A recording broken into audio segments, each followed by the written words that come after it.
Hello नमस्कार दोस्तों, मैं आप सभी का स्वागत करता हूं अपने YouTube channel study world for exams में। आज हम इस वीडियो में डिस्कस करने वाले हैं सामान्य विज्ञान जनरल साइंस से संबंधित कुछ महत्वपूर्ण क्वेश्चन आंसर्स जो आगामी सभी प्रतियोगी परीक्षाओं के लिए महत्वपूर्ण साबित होने वाले हैं। तो यह वीडियो बहुत ही ध्यान से देखिएगा। तो आइए आज का वीडियो शुरू कर लेते हैं बिना किसी देरी के। आज का पहला सवाल है,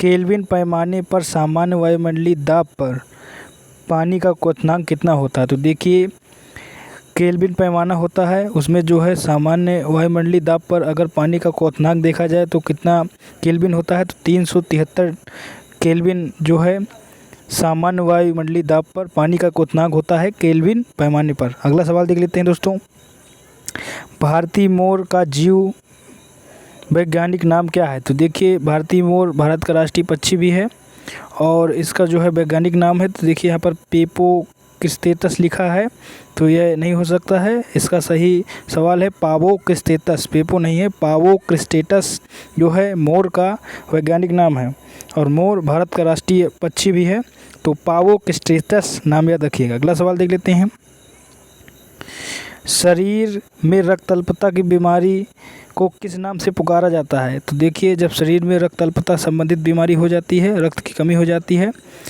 तो इस बीमारी को एनीमिया नाम से जाना जाता है। तो एनीमिया नाम से जो है इस बीमारी को जाना जाता है, जिसको रक्त अल्पता भी कहते हैं। तो रक्त अल्पता की बीमारी शरीर में जब उत्पन्न हो जाती है तो उसको एनीमिया नाम से जाना जाता है। अगला सवाल देख लेते हैं, लाइटनिंग कंडक्टर का आविष्कार करने वाले अमेरिकी वैज्ञानिक थे। तो देखिए, बेंजामिन फ्रैंकलिन जो है लाइटनिंग कंडक्टर का आविष्कार करने वाले अमेरिकी वैज्ञानिक हैं। तो बेंजामिन फ्रैंकलिन का नाम याद रखिएगा। लाइटनिंग कंडक्टर जिसे तड़ित चालक भी कहते हैं, तो तड़ित चालक के आविष्कारक हैं बेंजामिन फ्रैंकलिन, जो कि अमेरिका देश के निवासी थे। अगला सवाल देख लेते हैं दोस्तों, 98.6 डिग्री फ़ारेनहाइट तापक्रम पर तापक्रम का मान सेंटीग्रेड इकाई में कितना होता है। तो देखिए, 98 डिग्री 6 फ़ारेनहाइट जो है सामान्य मनुष्य का तापक्रम होता है और यह सेंटीग्रेड पैमाने में देखा जाए तो 37 डिग्री सेल्सियस होता है। तो याद रखिएगा, 37 डिग्री सेल्सियस मानव शरीर का सामान्य तापमान है सेंटीग्रेड पैमाने में, जबकि फ़ारेनहाइट पैमाने में पूछा जाए तो 98.6 डिग्री फ़ारेनहाइट सामान्य तापक्रम है मानव शरीर का। अगला सवाल देख लेते हैं दोस्तों, प्रकृति में सबसे अधिक मात्रा में पाया जाने वाला कार्बनिक यौगिक है। तो प्रकृति में सर्वाधिक मात्रा में पाया जाने वाला जो कार्बनिक यौगिक है सेल्यूलोज है। सेल्यूलोज जो है पौधों की त्वचा में पाया जाता है, पौधों की छालों में पाया जाता है। तो आप सोच समझ सकते हैं कि कितने ही पौधे पूरे विश्व भर में होंगे, पूरे पृथ्वी में होंगे। तो प्रकृति में सर्वाधिक मात्रा में पाया जाने वाला जो कार्बनिक यौगिक है सेल्यूलोज है। अगला सवाल देख लेते हैं दोस्तों, विद्युत की वह मात्रा जिससे 108 ग्राम चांदी कैथोड पर जमा होती है क्या कहलाती है। तो देखिए, विद्युत की वह मात्रा जिससे 108 ग्राम चांदी कैथोड पर जमा हो जाती है उसको 1 फैरेड कहा जाता है। तो 1 फैरेड के माप के बराबर यह होता है कि 108 ग्राम चांदी कैथोड पर जमा हो जाती है, तो वह विद्युत की इकाई, वह विद्युत की मात्रा 1 फैरेड कहलाती है। अगला सवाल देख लेते हैं दोस्तों, पृथ्वी की आयु किस विधि से ज्ञात करते हैं। तो देखिए, जो पृथ्वी है जिस पे हम निवास करते हैं, नीला ग्रह भी कहते हैं पृथ्वी को, और पृथ्वी में ही जीवन है। तो पृथ्वी की आयु जो है यूरेनियम डेटिंग विधि से पता लगाया जाता है। जीवाश्मों की आयु का पता जो है कार्बन डेटिंग विधि से लगाया जाता है, जबकि पृथ्वी की आयु का पता जो है यूरेनियम डेटिंग विधि से लगाया जाता है। अगला सवाल देख लेते हैं दोस्तों, जीवाश्मों का याद रखिएगा कार्बन डेटिंग विधि, और चट्टानों और पृथ्वी के जीवन का जो समय काल है पता लगाया जाता है पृथ्वी की पुरातनता का, तो वह यूरेनियम डेटिंग विधि है। अगला सवाल देख लेते हैं दोस्तों, नागासाकी पर गिराए गए परमाणु बम में किसका प्रयोग किया जाता है। तो देखिए, नागासाकी जो है जापान देश में स्थित है, नागासाकी शहर, और नागासाकी में द्वितीय विश्व युद्ध के दौरान अमेरिका देश ने जो है बम गिरा दिए थे, परमाणु बम, और उस परमाणु बम में जो नागासाकी में गिराया गया था उसमें प्लूटोनियम का जो है उपयोग किया गया था। प्लूटोनियम नामक रासायनिक पदार्थ का उपयोग किया गया था उस परमाणु बम में जो नागासाकी में गिराया गया था। अगला सवाल देख लेते हैं दोस्तों, किस वैज्ञानिक के प्रयोग से वह साबित हुआ कि डीएनए एक आनुवंशिक पदार्थ है। तो देखिए हार्शेल एवं चेज नामक दो वैज्ञानिक थे, इनके प्रयोग से जो है सिद्ध हो गया कि डीएनए एक आनुवंशिक पदार्थ है। तो मानव में जो या किसी भी जीव में आनुवंशिक पदार्थ क्या होता है? डीएनए होता है। तो डीएनए एक आनुवंशिक पदार्थ है, हार्शे तथा चेज नामक वैज्ञानिकों के प्रयोग से पता चल गया। सिरके में कौन सा अम्ल होता है? तो देखिए एसिटिक एसिड, एसिटिक अम्ल सिरके में पाया जाने वाला अम्ल है। तो एसिटिक अम्ल सिरके में पाया जाने वाला अम्ल है या सिरके में उपस्थित अम्ल है। हेमेटाइट खनिज कौन सी धातु प्राप्त होती है? तो देखिए हेमेटाइट जो खनिज है उससे जो है लोहा धातु प्राप्त होती है। तो लोहे का अयस्क है हेमेटाइट।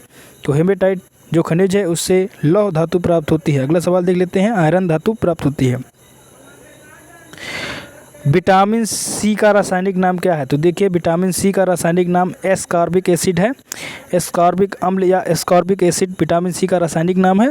और विटामिन सी जो है हमारी त्वचा के लिए बहुत ही महत्वपूर्ण विटामिन है। त्वचा को स्वस्थ रखने के लिए बहुत ही उपयोगी विटामिन है। इसकी कमी से जो है त्वचा रूखी सूखी हो जाती है, स्कर्वी रोग हो जाता है।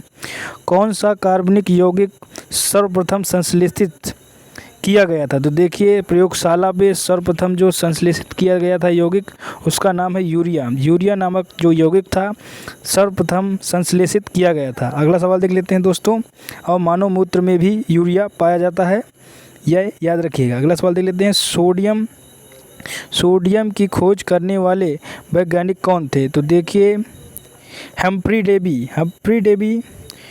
डेवी जो है सोडियम की खोज करने वाले वैज्ञानिक थे। तो याद रखिएगा हम्फ्री डेवी, इन्होंने सोडियम की जो है खोज की थी। तो यह सवाल याद रखिएगा, हम्फ्री डेवी नामक वैज्ञानिक थे जिन्होंने सोडियम की खोज की थी। जिन तत्वों की परमाणु संख्या समान परंतु द्रव्यमान संख्या भिन्न भिन्न होते हुए क्या कहलाते हैं? तो देखिए जिन तत्वों की परमाणु संख्या तो समान होती है परंतु द्रव्यमान संख्या जो है भिन्न होती है, उन्हें समस्थानिक कहते हैं, आइसोटोप्स कहते हैं। तो समस्थानिक या आइसोटोप्स उन तत्वों को कहते हैं जिनकी परमाणु संख्या समान तथा द्रव्यमान संख्या भिन्न भिन्न होती है। अगला सवाल देख लेते हैं,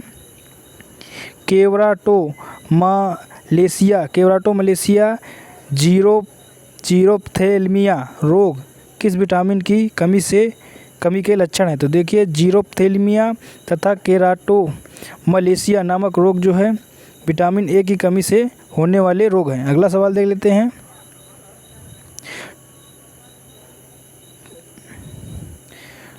टमाटर के फलों का लाल रंग किसके कारण होता है? तो लाइकोपिन पिगमेंट की उपस्थिति के कारण टमाटर के फलों का रंग लाल होता है। तो टमाटर के फलों का रंग लाल इसलिए होता है क्योंकि उसमें लाइकोपिन उपस्थित होता है। अगला सवाल देख लेते हैं, क्लोरीन, ब्रोमीन और आयोडीन किस परिवार के तत्व हैं?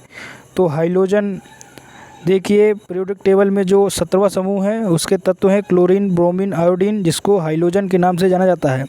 अगला सवाल देख लेते हैं, बिजली चमकने के कारण हवा में मौजूद ऑक्सीजन और नाइट्रोजन का कुछ भाग किसमें परिवर्तित हो जाता है?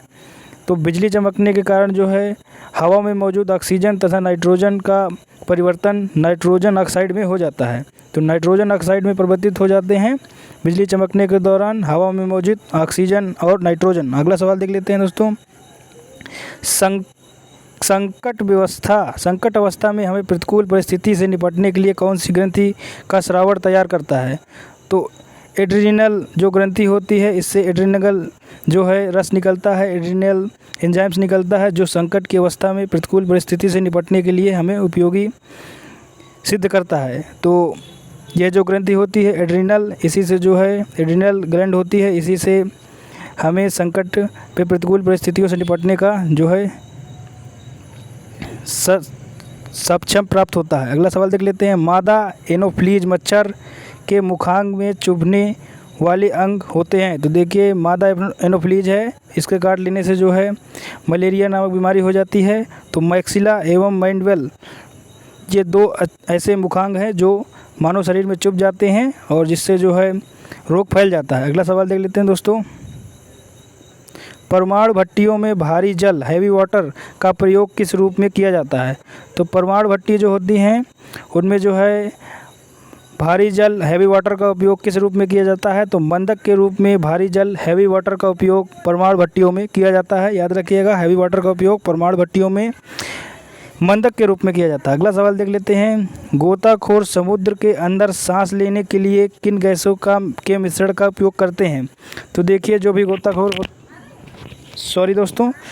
गोताखोर होते हैं समुद्र में सांस लेने के लिए जो है एक टंकी ले जाते हैं, जिसमें जो है हीलियम तथा ऑक्सीजन से मिली हुई एक गैस उपस्थित रहती है जो सांस लेने में उनकी मदद करती है। तो उनके जो सिलेंडर होता है गोताखोरों का, तो समुद्र के अंदर जाने के बाद उनको सांस लेने के लिए उस सिलेंडर का उपयोग करते हैं। उस सिलेंडर में जो है हीलियम तथा ऑक्सीजन गैस का मिश्रण होता है, जिससे वह समुद्र के अंदर, पानी के अंदर सांस ले पाते हैं। अगला सवाल देख लेते हैं दोस्तों। जूल पर सेकेंड किसका मात्रक है? तो जूल पर सेकेंड पावर या शक्ति का मात्रक है। जूल पर सेकेंड किसका मात्रक है? तो जूल पर सेकेंड जो है शक्ति, पावर का मात्रक है। अगला सवाल देख लेते हैं। और शक्ति का मात्रक 1 वाट भी होता है, ये भी याद रखिएगा। फेरेल का नियम हवा के किस भौतिक कार्य से संबंधित है? तो फेरेल वैज्ञानिक है, उनका एक नियम है। तो हवा की दिशा से संबंधित यह नियम है। हवा के दिशा से संबंधित फेरेल का नियम है। तो जो फेरेल का नियम है हवा की दिशा के भौतिक कार्य से संबंधित नियम है। आज का वीडियो यहीं समाप्त होता है। आप लोग कमेंट बॉक्स में कमेंट करके बता सकते हैं कि वीडियो आप लोगों को कैसा लगा। अगर वीडियो आप लोगों को पसंद आया हो तो लाइक कर दीजिएगा, अपने दोस्तों के साथ भी शेयर करिएगा और मेरा चैनल सब्सक्राइब करना बिल्कुल भी मत भूलिएगा दोस्तों, ताकि मेरे नेक्स्ट वीडियो का अपडेट आप लोगों तक ज़रूर पहुँचे। तब तक के लिए स्वस्थ रहिए, व्यस्त रहिए, मस्त रहिए। नमस्कार दोस्तों।